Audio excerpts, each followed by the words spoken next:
Hi மோஸ் தமிழ். ரொம்ப நாள் ஆச்சு வீடியோ போட்டு ரொம்ப நாள் ஆச்சு. கடந்த ஒரு மாதமாக நான் எந்த வீடியோவும் போடல. இருந்தும் நம்ம ஏதாச்சும் ஒரு வீடியோ பேசணும் அப்படின்னு நினச்சா, நம்ம ஏற்கனவே ப்ரூஸ்லி மார்ஷியல் ஆர்ட் தற்காப்பு கலையின் நாயகன் ஓஹோயா ஆமாம், அவரை பற்றி நம்ம ஏற்கனவே ப்ரூஸ்லியை பற்றி பேசினாவே ரத்தம் கொதிக்குது, மூச்சு துடிக்குதுங்கிற மாதிரி இந்த மாதிரி போஸ்லாம் வரும், கண்டுக்காதீங்க. அவரை பற்றி பேசணும்னு நம்ம நினச்சா, இவர் சின்ன வயசில் இருக்கும்போது நம்ம ப்ரூஸ்லியை பற்றி நம்ம ஏற்கனவே பேசியிருக்கோம். அவருக்கு சின்ன வயசில் யார் தற்காப்பு கலையை சொல்லிக் கொடுத்தா? ஏன்னா ஒரு காலகட்டத்தில் இப்போது நம்ம தோனி மாதிரி கிரிக்கெட்டு விளையாடுறதும், சச்சின் மாதிரி நம்ம பேட்டிங் பண்ணுறதும் ஓகே, இதெல்லாம் அவங்க கற்றுக்கிட்டு இருந்ததாக இருக்கும். ஆனால் ப்ரூஸ்லி மாதிரி ஒரு ஆள் தற்காப்பு கலையை இவங்களாகவே உருவாக்க ஆரம்பித்தாங்க. தாய் சாய், குன்ஃபு, கராட்டே இப்படின்னு நமக்கு தெரிஞ்ச ஒரு சில கலைகள் மட்டும்தான் இருக்குது. ஆனால் ப்ரூஸ்லி மட்டும் அவர் ஒரு கலையை கற்றுக்கிட்டு அவரே ஒரு கலையை உருவாக்க ஆரம்பித்தார். இப்படிப்பட்ட இந்த தற்காப்பு கலையை சொல்லி கொடுத்தது யார்? இவருக்கு மாஸ்டர் யார்? அப்படிங்கிற கேள்வி தான் இந்த படமாக இருக்கும். இந்த படத்தோட பேர் த ஹிப்மேன். இந்த ஹிப்மேன் படத்தை நீங்கள் கண்டிப்பாக பார்த்துருப்பீங்க. இதில் நடக்கிற ஃபைட் சீக்வன்ஸ்லாம் பாக்ஸிங் பெருசாக, குன்ஃபு பெருசாகும்போது தலைமை குத்துன்னு குத்தி கடைசியில் அவ்வளோ பெரிய பாக்ஸரையே முடிச்சு விட்ருவார். அந்த அளவுக்கு வெறித்தனமாக இந்த படம் இருக்குது.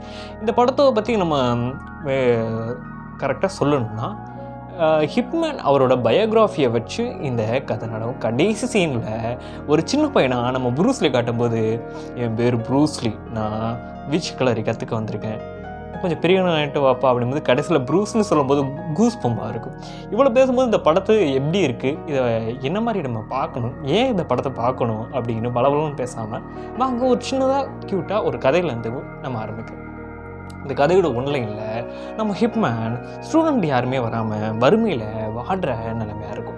திடீர்னு அன்னைக்கு ஒரு இருந்தாப்பில் ஒரு ஸ்டூடெண்ட் வருவான், பேர் ஷாய்ன்னு வச்சுக்கணும். அந்த ஷாய், நீங்கள் தான் குன்ஃபு மாஸ்டரா?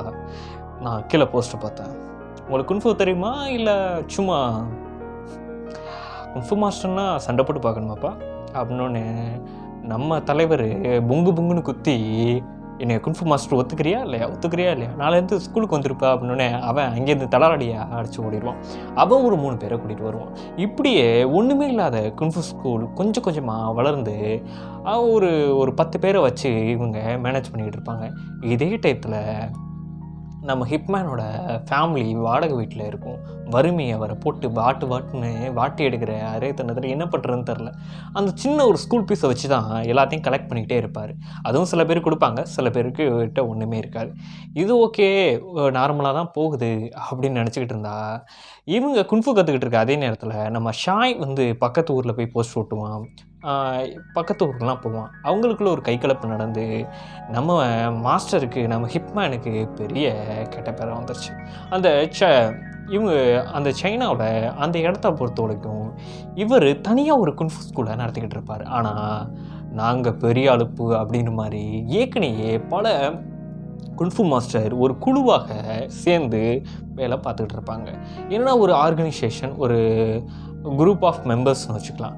அதில் உள்ள ஒரு ஹெட்டுக்கு இவங்க மாதம் பணம் கொடுக்கணும், கப்பம் கட்டுற மாதிரி. இந்த இடத்துல நீங்கள் ஒரு குன்ஃபு ஸ்கூல் ஆரம்பிச்சிங்கன்னா ஒரு காசு கொடுக்கணும். அவங்களுக்குள்ள முன்னதோ பின்னதோ சம்பளம் குறையுதோ யாருக்காச்சும் ப்ராப்ளம்னா டிஸ்ட்ரிபியூஷன் பண்ணிக்குவாங்க. இதுக்கு நம்ம ஹிப்மேன் ஒத்துக்க மாட்டார். என்னால் உங்களோட சுயநலத்துக்காக என்னால் காசு கொடுக்க முடியாது அப்படின்னு தலைவன் ஃபைட்லாம் போட்டுட்டு கடைசியில் வந்துடுவார். அந்த மாஸ்டர் கடைசியில் சரி ஏதோ முடிஞ்சிருச்சு அப்படின்னா அந்த மாஸ்டருக்கே ஒரு பெரிய பிரச்சனை வரும். இவங்க பீச் கலரையும் தற்காப்பு கலையும் சைனீஸ் ரொம்பவே போட்டுத்தக்கமாக இருப்பாங்க. அவன் வெஸ்டர்ன் அமெரிக்காவிலேருந்து ஹேண்டர்சன் அப்படின்னு ஒருத்தன் வருவான். இந்த கிறுக்குங்க இப்படி தான் ஒரு வாய்ஸ் வரும், இதுக்கு அவன் காமெடியும், இந்த கிறுக்குங்க என்ன பண்ணிக்கிட்டு இருக்காங்க, ஏதோ பூச்சி மாதிரி ஆடிக்கிட்டு இருக்காங்க. ஓ ஹேண்டர்சன், அது உங்களோட தற்காப்பு கலையா? ஓ சாரி, இது இப்பப்பா பேசிக்கிட்டு இருக்கும்போது ஏதாச்சும் ஒரு கொலை வந்துடுது, இது அவங்களோட தற்காப்பு கலையா?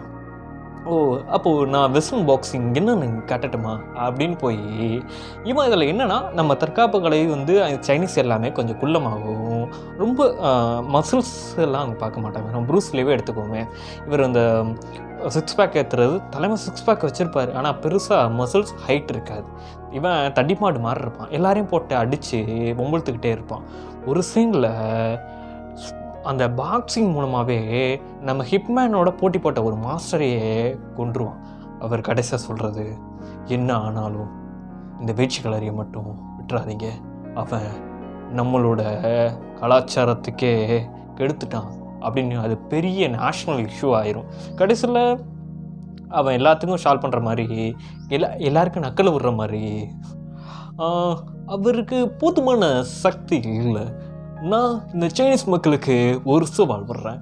நான் வெர்ஷன் பாக்ஸிங் ஆண்டர்சன், என்னை முடிஞ்சால் உங்களால் தோக்கடிக்க முடியுமா அப்படிங்கிறத காட்டுங்க அப்படின்னு அவன் ஒரு வெளிப்படையான ஒரு சவாலை விடுவான். அந்த சவாலை நான் ஏற்றுக்கிறேன். இது எங்களோட புனிதமான ஊதுபத்தி. இந்த ஊதுபத்தி அணைகிறதுக்குள்ளே அவங்கள தோக்கடிச்சு காட்டுறேன் அப்படின்னு. கடைசி சுச்சுவேஷன்லாம் ஜெயிச்சிருங்க மாஸ்டர், ஜெயிச்சிருங்க ஹிட்மேன் ஜெயிச்சிருங்க அப்படிங்கிற மாதிரி இருக்கும். இவர் தோக்க தான் போகிறாருங்கும் போது கடைசி இவர் உதைக்கக்கூடாதுன்னு வேறு சொல்லிடுவானுங்க. கடைசி ஒரு டயத்தில் தலைமை எப்படியோ போட்டி போட்டு கையை இப்படி மடக்கி இப்படி வச்சு மூஞ்சிலேயே குத்துன்னு குத்திங்க ரத்தம் தெரிக்கும். ஒத்துக்குன்னு கடைசியாக தலைவன் ஜெயிச்சிருவாருங்க. இவ்வளோ போராட்டத்துக்கு மத்தியில் கடைசியாக நம்ம தலைவன் ஜெயிக்கும் போது ஒரு கூஸ்பம்பாக இருக்கும். கடைசியாக அவர் சொல்கிற வார்த்தை, வெஸ்டர்ன் பாக்ஸிங்கோ இல்லை என்னங்க நம்ம தற்காப்பு கலையோ, ஒரு நாட்டுக்கும் ஒரு விதமான தற்காப்பு கலை இருக்குது, அதை மதிங்க போட்டுருங்க அப்படின்னு சொல்லிட்டு தலைவன் ஹம்பிளாக முடிச்சுவார். இந்த படத்தை ஏன் பார்க்கணும் அப்படின்னு பார்த்தா, இதுக்கு முன்னாடி உள்ள ப்ரூஸ்லி படங்களே எடுத்துகிட்டா ஹூ ஹா ஹீன்னு ஒரு சவுண்ட் இருக்கும். இந்த இதில் பெருசாக சவுண்டு எதுவும் இருக்காது. ஹம்பிளாக சிம்பிளாக இவர் இப்படி பண்ணுவாரா அப்படிங்கிற மாதிரி ரொம்ப ரிலாக்ஸாக ஃபைட் சீக்வன்ஸ் எல்லாம் போகும். நல்லாயிருக்கும். ஏன்னா ஃபைட் சீக்வன்ஸ் அந்த ஸ்பீடை பார்க்கணும். அப்படியே பட்டாம்பூச்சி மாதிரி அப்படியே கைகள் ரெண்டும் அப்படியே பறக்க ஆரம்பிக்கும். அதுக்கு ஒரு பக்காவான ஃபைட் படம் பார்க்கணுன்னா இந்த ஹிட்மேன் நிறைய பேர் பார்த்துருப்பீங்க. பார்க்காதவங்க இருந்தீங்கன்னா கண்டிப்பாக இந்த படத்தை பாருங்கள். வீடியோ பிடிச்சா லைக் பண்ணுங்கள், ஷேர் பண்ணுங்கள், மறக்காமல் சப்ஸ்கிரைப் பண்ண தட்டி விடுங்க. நான் உங்களை எம்ஓஸ். நம்ம இதே டயத்தில் மியூசிக் ரிவ்யூஸ் பண்ண போகிறோம். மியூசிக்கு நான் பாட போகிறேன். கொடூரமாக இருக்கா இல்லை ஓரளவுக்கு இருக்கா அப்படிங்கிறத கேட்டுட்டு நீங்கள் தான் சொல்லணும். அது நம்ம ஆரம்பிக்க போகிறோம். அப்படி ஆரம்பித்தா இந்த மூவி ரிவ்யூ கொஞ்சம் கொஞ்சமாக கம்மியாகும். கொஞ்சமாக தான் 80 to 20 மாதிரி தான் நம்ம போடுவோம். அதை கூடிய ஒரு அடுத்த வீடியோவில் அப்லோட் பண்ணுறேன். வீடியோ பிடிச்சா லைக் பண்ணுங்கள், கமெண்ட் ஏதாச்சும் இருந்தால் போடுங்கப்பா. நானே வீடியோ இப்போ தான் போடுறேன்.